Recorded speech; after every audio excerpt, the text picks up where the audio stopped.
बाबा का जगह हम और आप स्थापित नहीं कर पाएंगे, कितना में रहेगा। हम नहीं कह रहे हैं हटाने की जगह, जिस जगह में बाबा है ना वो पूरा जगह बाबा का है और वो खाली होगा, तय है, खाली होगा। हमारी आमदनी घट के गई है, खत्म हो गई आमदनी हमारी, घटना छोड़ दीजिए। एक मिनट, आप बोल रहे हैं ना कि हमारी आमदनी खत्म हो गई है, तो भारत तो श्रीलंका बन जाना चाहिए था अभी तक। भारत तो जनता के अभी हम लोग चुनाव में लेके जब ये लोग जाते हैं, जनता बार बार इनको नकार रही है, लेकिन फिर भी ये समझने को तैयार नहीं है, जनता के मूड को समझने को तैयार नहीं है। अगर एक मुस्लिम नेता मंदिर के पक्ष में बात करता है तो पॉलिटिकल पार्टीज उसको खिलाफ फतवा काहे जारी कर देती है। देखिए, ये पक्ष की बात नहीं था, साक्ष्य को प्रमाण का जरूरत नहीं है। पूरा संसार, पूरा विश्व इस न्यूज को देख रहा है, सबके सामने साक्ष्य निकला है। ऐसा नहीं है कि कोई दो आदमी गया उसको खोद के निकाल दिया, ये पूरा समाज, प्रशासन, सबके सामने इसको निकाला गया, साक्ष्य सबके सामने दिख गया।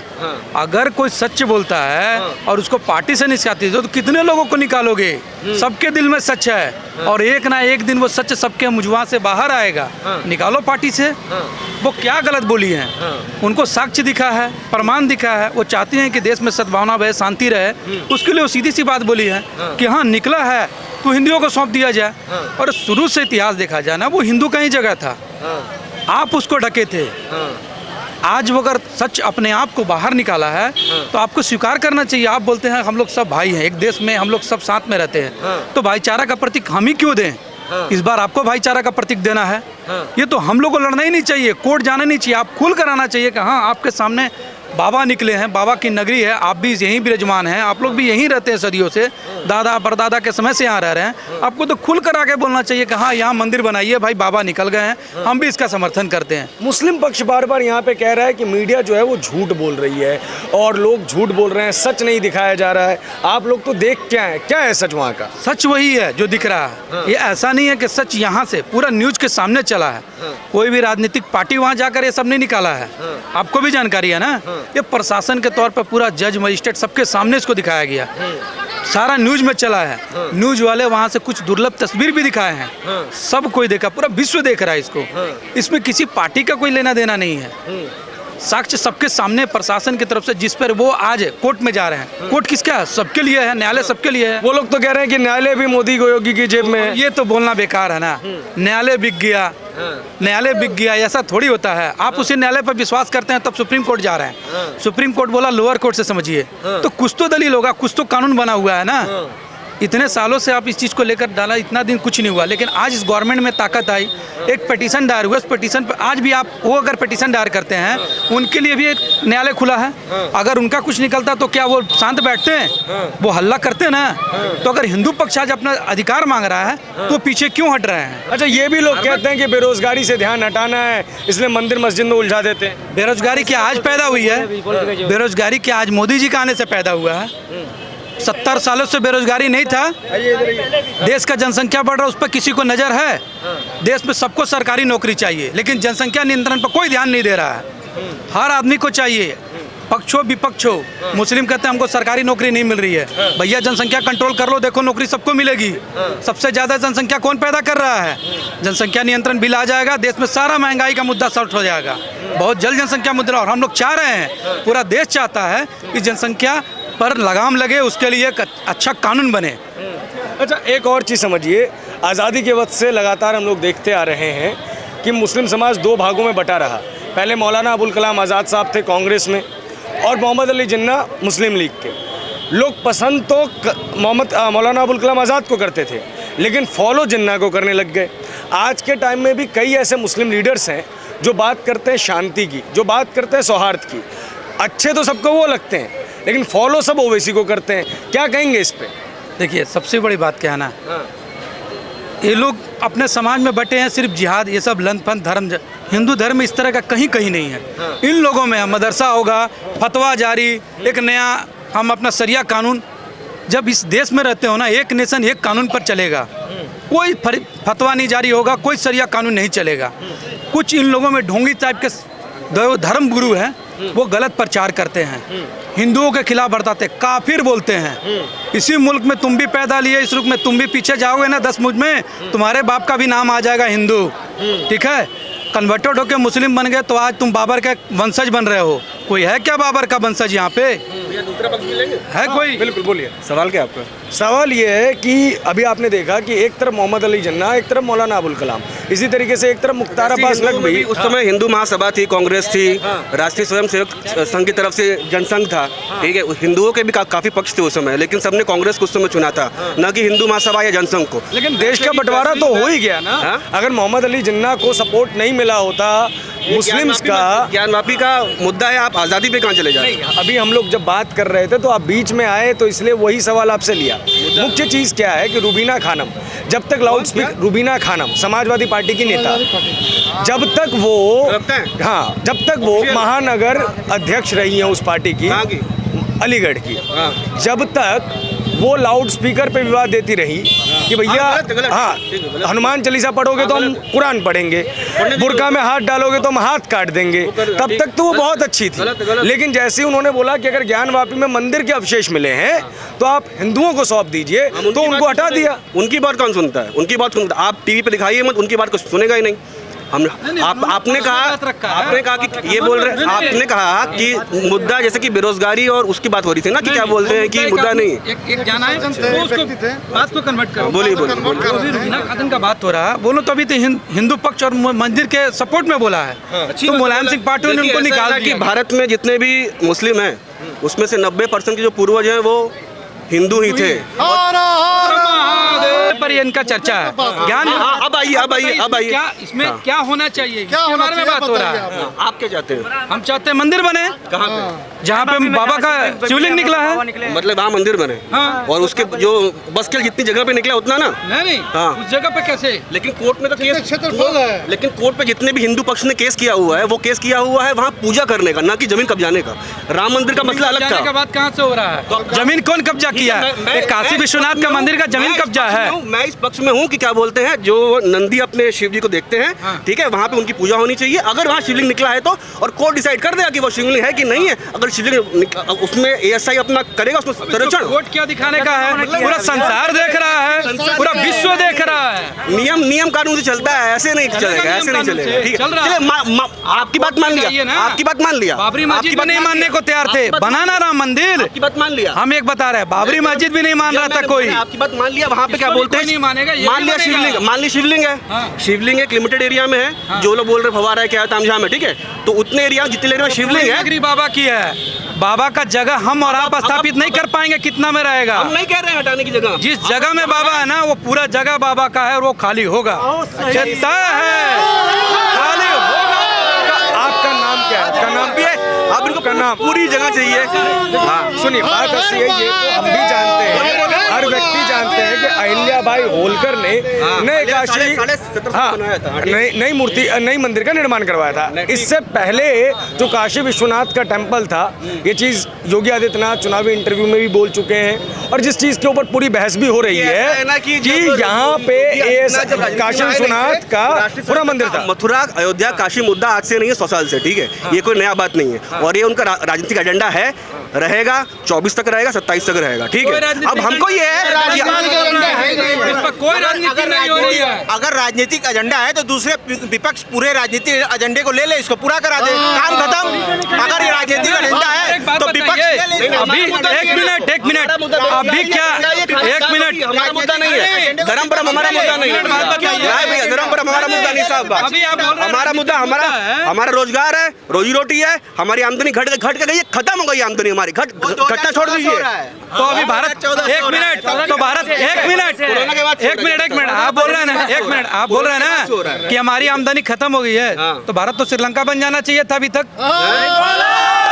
भारत तो श्रीलंका बन जाना चाहिए था ना। श्रीलंका की आबादी कितनी है? जितने भी है उससे ज्यादा आबादी हमारी है। अगर यहाँ आप बोल रहे हैं ना 40 करोड़ उतनी खपत तक गिरने में टाइम लगेगा। आपकी बनारस खत्म हो गई है ना, भारत हाथी है, हाथी को बैठने में टाइम लगेगा। अगर आपकी आमदनी खत्म हो गई रहती ना, तो अभी आप या तो चाइना के अंडर में रहते या मुगल शासक फिर से आ जाते हैं यहाँ पे।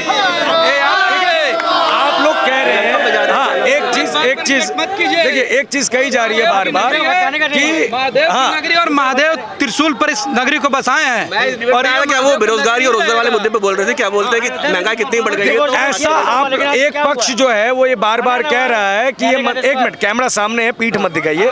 एक पक्ष ये बार बार कह रहा है कि बेरोजगारी, महंगाई जैसे मुद्दों को हटकाने के लिए जो है मंदिर मस्जिद का मुद्दा दिया जा रहा है। और दूसरा पक्ष ये कह रहा है कि भैया बेरोजगारी आ जाइए। क्या 2014 से पहले बेरोजगारी नहीं थी? बेरोजगारी बढ़ी है, मैं ये कह रहा हूँ आज की नहीं, बेरोजगारी तो हमेशा रहेगी। बेरोजगारी बढ़ी है, काफी आबादी बढ़ी है। भी तो बढ़ी है, देश की जनसंख्या भी तो बढ़ी है 2014 के बाद। देश 2 साल से मोदी जी 2014 में जिस समय पहला रैली किए थे, क्या बोलते हैं, खजूरी में, मोहन सराय में, उस समय ये बोले थे कि क्या बोलते हैं कि अगर आबादी बढ़ेगी तो बेरोजगारी भी बढ़ेगी। अगर ये कहे होते तो हम 2014 के बाद बेरोजगारी बढ़ी नहीं है, बेरोजगारी की दर कम हुई है, जबकि रोजगार बढ़ी है। हर जगह इस कोविड काल में इतना बड़ा मंदिर बन गया। आज बनारस में 1.5 से 2 लाख श्रद्धालु आ रहे हैं। चुनाव जनता के मुद्दों को चुनाव में लेके जब ये लोग जाते हैं, जनता बार बार इनको नकार रही है, लेकिन फिर भी ये समझने को तैयार नहीं है, जनता के मूड को समझने को तैयार नहीं है।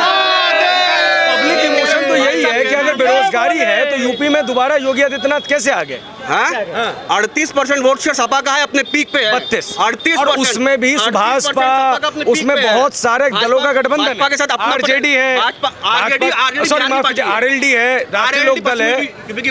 यूपी में चुनाव नहीं लड़ी वो, जाट वोट बैंक नहीं है उसके पास, बहुत बड़ा वोट बैंक उसको मिला ना चौधरी चरण सिंह के नाम पे। इन लोगों का बहाना है बोलने का, बाबा ही रहेंगे यहाँ पे।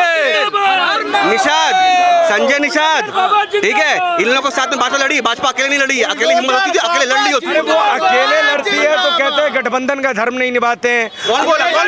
सभी लोग बोलते हैं, सभी के साथ नाम बताइए। सभी अरे ओम प्रकाश राजभर पहले उनके साथ। मेरी बात सुनिए, 1 मिनट, आप 1 मिनट। ये विपक्ष का केवल एजेंडा है, उनका काम है केवल एजेंडा फैला के जनता को भ्रमित करना, जनता को भ्रमित करा। लेकिन जनता पहले से काफी बहुत समझदार हो गई है, और जिनको वोट देना होता है वो साइलेंट रहते हैं, जिनको प्रोपेगेंडा फैलाना होता है वो ज्यादा प्रोपेगेंडा। मैं चुनाव के पहले चुनाव के पहले से भी देख रहा था कि चुनाव के पहले 2022 के चुनाव के पहले, यूपी चुनाव के पहले काफी लोग बहुत सी बातें कर रहे थे। मैंने सबसे यही बात बोला कि जिसको वोट देना वो साइलेंट है, जो भाजपा को कभी वोट नहीं दिया है उसको सबसे ज्यादा दिक्कत है। जिन्होंने भाजपा को वोट नहीं दिया है, आप टोपी और मस्जिद पर लड़ो तो अच्छा है, अगर हम मंदिर पर लड़ते हैं तो हम हिंदू हो गए और एक पक्ष की बात कर रहे हैं। आप टोपी और मस्जिद पर लड़ रहे हो इलेक्शन तो हार गए, तो आज बोलते हैं परसेंटेज इतना। जो हटाया अभी टोपी और मस्जिद पर आप लड़ो तो अच्छे है, और अगर हम हिंदुत्व पर लड़ रहे हैं तो भारत में मुस्लिम खतरा में आ गया। एक भाई साहब कि अगर कोई सुनिए ये बताइए। अरे एक चीज सुन रहे हैं, अरे यार जवाब दे रहे हैं ना। मुस्लिमों की आबादी उत्तर प्रदेश में 20% है।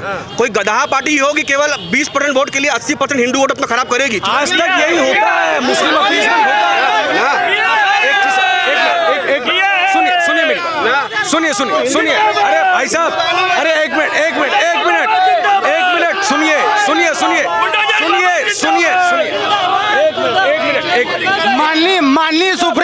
माननीय सुप्रीम कोर्ट का आदेश आप लोगों के समझ है, पूरे भारत के समझ है, पूरे देश के समझ है कि ज्ञानवापी मस्जिद पे जिला जज सुनवाई का अपील की सुनवाई करे। जैसा कि अयोध्या में भी जो बाबर के पूर्वज वंशज जो कर रहे थे जो दावा है, तो आखिर वो भी हम लोगों ने आखिर न्याय के शरण से ही हम लोगों को फैसला मिला है, और हम लोग का समक्ष में वहाँ पक्ष में फैसला हुआ है। बस अरे भाई साहब एक मिनट अगर कोई हिंदू मुस्लिम पक्ष की बात करे तो वो आज इंतजार का फल मीठा है, कल भी मीठा रहेगा। जैसे बाबा पन्ना के रूप में मिल गए वजू खाना में, वैसे 8 हफ्ते का सुप्रीम कोर्ट ने समय दिया, उसमें भी विजय मिल रहा है। हर हर महादेव। अच्छा एक बात बताइए हमको कि अगर कोई हिंदू मुस्लिम पक्ष की बात करे तब वो डेमोक्रेटिक, ऐसा बोल रहे तब वो सेक्युलर, नहीं ऐसा चल रहा है। और अगर कोई मुस्लिम जो है अगर हिंदू पक्ष की बात कर ले तो उसको पार्टी से निष्कासित कर दिया। हिंदू हिंदू पक्ष की बात करेगा, मुस्लिम मुस्लिम पक्ष की बात करेगा। हिंदू मुस्लिम पक्ष की बात करेगा तो आप बोल रहे हैं सेक्युलर है, और मुस्लिम हिंदू की बात करेंगे नहीं वैसे भी, ठीक है। तो किसने कह दिया कि हिंदू मुस्लिम पक्ष की बात कर रहा है आज की डेट में? आज की हिंदू मुस्लिम पक्ष की बात कर रहेगा तुरंत ही उसको आतंकवादी पाकिस्तानी करके बोल दिया जाएगा। अब हम क्या, सिद्धार्थ नाम है मेरा। नहीं, हम जो पूछ रहे हैं उसकी चीज जाति पूछिए ना। नहीं, हम जो मेन चीज पूछ रहे हैं वो हमको काम नहीं है, हमारा वो काम नहीं है। सुनिए, हम जो आपसे सवाल, हम भारतीय आप हैं, हम जो कह रहे हैं इसी को पहचानते हैं ना। नहीं, मैं नहीं जानता कौन हूँ, ऐसी है। हाँ, अकबर के मजार पे चादर चढ़ा के आता है। भैया ज्ञानवापी का मैटर है ये। हाँ, हम जो बोल रहे हैं उस चीज को समझिए कि आप ये कह रहे हैं कि मुस्लिम हिंदू पक्ष की बात ना करे या नहीं मैंने कब करेगा। कहा? अभी आप यही बोल रहे थे वो कभी करेगा नहीं, करते नहीं है क्योंकि वो बेचारे अपने ही परेशान है। लेकिन अगर वो करते हैं तो उनको पार्टी से निकाल दिया जाता है ना, निष्कासित किया जाता है पद से। कौन सी पार्टी से? समाजवादी से निकाला जाता है, अन्य पार्टियों से निकाला जाता है। अब वही तो बात, इसलिए मैंने कहा ना कि वो जब आदमी 20% छोड़िए 80%, ये देखिए ये निजी सवाल मत पूछो यार, निजी मुद्दे पे रहो, निजी सवाल मत पूछो, निजी सवाल पूछो। कहीं भी रहे, भारत में रह रहे हैं, भारतवासी हैं, काम खत्म हो गया। हर व्यक्ति को अपनी अपनी प्रतिक्रिया रखने का हक है। वाला यही चौका है। ठीक है, बोलिए। हाँ, हमको मत सिखाओ बनारसी पुना का वाला। हाँ बताइए। हम उसी पे बात कर रहे थे, मुस्लिम पक्ष को। भैया आज का समय ऐसा है ना कि मुस्लिम पक्ष केवल अपना भी नहीं देख पा रहा है, हिंदुओं की बात कहाँ से करे? आपको किस देश में अल्पसंख्यकों ने बहुसंख्यकों की बात की है? वो लोग अपना देख ले वही बहुत है। अब बताइए, दलित बेचारा अपना देखेगा कि ठाकुर ब्राह्मणों का देखेगा? वो बेचारा अपना तालाब का पानी पी ले वही बहुत है, अपने तालाब की मछली मार ले फेल हो गया। फिर वही ये जो दलित कार्ड है ना, ये 2014 के पहले बहुत सुने थे हम लोग। आज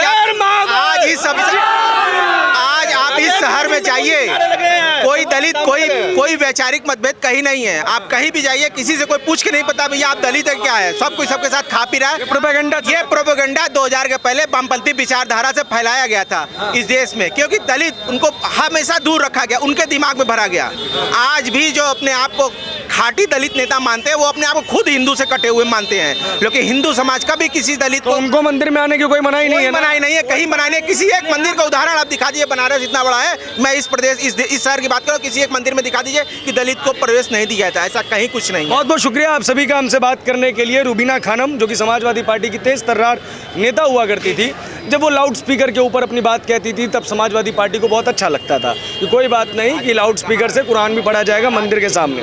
जब वो कहती थी कि बुर्के पे किसी ने हाथ डाला तो उसका हाथ काट दिया जाएगा, तब भी रूबीना खानम बहुत बढ़िया थी। लेकिन एक बार रूबीना खानम ने राष्ट्रहित में और देश हित में और हिंदू भावनाओं को ध्यान में रखते हुए स्टेटमेंट दे दिया कि भैया अगर ज्ञान व्यापी मस्जिद के अंदर मंदिर के अवशेष मिले हैं, अगर भी इस्तेमाल किया है तो वो हिंदू पक्ष को सौंप दिया जाए।